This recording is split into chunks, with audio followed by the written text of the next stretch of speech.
Something that really makes our firm unique is our ability to estimate demand using specific consumer preference. Here we don't have to rely on penetration rates, and while penetration rates are a commonly used metric, the challenge we have with that is research has clearly shown that penetration rates do not correlate with occupancy.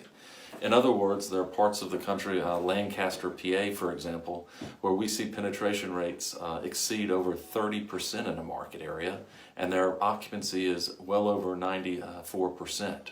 There are other markets with penetration rates that don't even reach 3%, and we see occupancy struggling.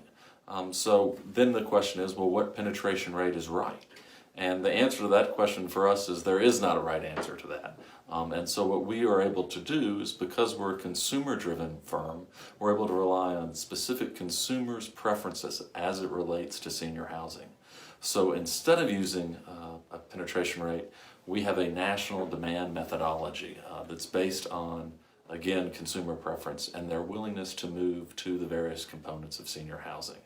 As we know, as the senior housing market continues to expand and grow during this prosperous time, using penetration rates, in our opinion, can really lead you awry. I think a couple of reasons you can sort of check off on these things are, one, with a penetration demand analysis, you never really see a negative demand. Maybe it's an unfavorable penetration rate, but that doesn't really express demand.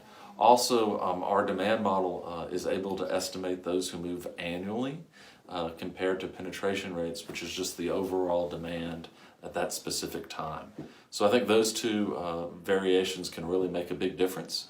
And with over 35 years using consumer preference for our demand model, we believe and have billions of dollars of development in our background to support using our consumer research. And again, it sort of goes back to letting our clients and customers make informed decisions with the best data possible.